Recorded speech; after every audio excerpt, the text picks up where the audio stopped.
जहां महत्व बुद्धि होती है, जहां सुख बुद्धि होती है, जहां अपनापन होता है, वहीं हमारा चित्त लगता है, वहीं एक एक वृत्ति जाती है। अभी तक हमने महत्व संसार के भोगों में, संसार के संबंधियों में किया, यहां सुख बुद्धि की, यहां अपनापन किया, तो हमें कोई ध्यान नहीं धरना पड़ता, हमारी एक एक वृत्ति जा रही संसार में। पलटो, अपनी बुद्धि को पलटो, उसके निश्चय को बदलो। महत्व प्रिया प्रीतम के नाम में, अपनापन केवल प्रिया प्रीतम से, आशा केवल प्रिया प्रीतम की, दासत्व सुख की। देखो अभी वृत्ति तुम्हारी तन्मय हो जाएगी, अभी तन्मय हो जाएगी। अपनापन संसार से करो, महत्व बुद्धि संसार में करो, सुख बुद्धि संसार में करो, और भजन प्रभु का करना चाहो, असंभव। इसीलिए ऐसा आपको लगता है भजन करना बड़ा कठिन है। कैसे तुम्हें बताएं? जिस समय आप अपनापन केवल प्रभु से करेंगे, महत्व बुद्धि केवल प्रभु में, सुख बुद्धि केवल प्रभु में, तो सच्ची मानिए भजन करना नहीं पड़ता, नाचता है नाम हृदय में, नृत्य करता है हर समय, जैसे किसी कोई विशेष नशा किए हो और एक ही बात नशे में घूमती हो, ऐसे नाम जापक के केवल नाम घूमता रहता है, रूप की मादकता चढ़ी रहती है, हृदय आनंद से नाचता रहता है। कहां मृत्यु है? जहां मृत्यु है वहां स्मरण कर रहे हो, इसलिए तुम्हें मृत्यु है। आओ अमृत में, नामामृत, रूपामृत, लीलामृत, चरितामृत, डूबो।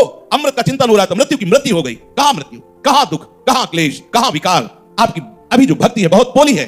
जब जो चाहे प्रवेश कर जाता है भक्ति में, और भक्ति चाहिए घनीभूत, जहां किसी का भी प्रवेश ना हो, उसे कहते हैं निष्ठा, उसे कहते हैं मत चित्ता, उसे कहते हैं मत धिया, मेरे में बुद्धि अर्पित करने वाला। यही तो उपासना का मार्ग है प्रभु ने जो आपको दिया है। और कह रहे हैं अत्यंत मेरे में आसक्त, अत्यंत आसक्त। ये बड़ी काम की बात है।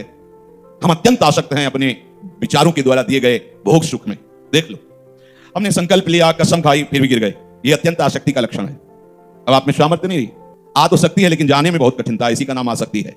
और प्रभु में आसक्ति हो जाए, क्या उपाय है? तो कह रहे हैं जैसे हरिवंश यथामति वर्णत कृष्ण रसामृत सार श्रवण सुनत प्रापक रति राधा पद अंबुज सुकुमार। अत्यंत आसक्ति हो जाएगी प्यारी जू और प्यारे जू के चरणों में।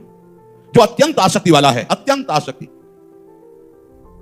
जब तुम्हारे हृदय में नाम जप का भाव प्रकट होगा ना, तो बोलना ऐसा लगता है कि मानो हमें दंड दिया जा रहा है। जब बोलना पड़े ऐसा लगता है कोई बोले ना, चल रहा है बस चुपचाप सुनते रहो। कैसी कैसी भावमयी तरंगे, कैसी कैसी सुंदर सुंदर स्फुरणाएं जब नाम निरंतर चलता है। अभी चला के तो देखो धीरे धीरे, ना बोलना अच्छा लगता है, ना कोई भी व्यवहार अच्छा लगता है, कोई चाह नहीं रह जाती। जब निरंतर नाम चलने लगता है, निरंतर स्मरण चलने लगता है, तो वो मेरे परायण हो जाता है। प्रभु कह रहे हो मेरे परायण हो जाता है। फिर मैं उसे वो श्रेष्ठ ज्ञान प्रदान करता हूं जिससे वो निष्पाप होकर परम पद में आरूढ़ हो जाता है। ज्ञान विज्ञान संयुक्त दुजे गवि गजादिषु समेक्षणा महात्मानः पंडिता स्वपचे सुनी। वो मैं कैसा ज्ञान देता हूं कि उसके हृदय में ये विज्ञान प्रकट होता है। विज्ञान तात्पर्य अनुभव, उस ज्ञान का अनुभव प्रकट होता है।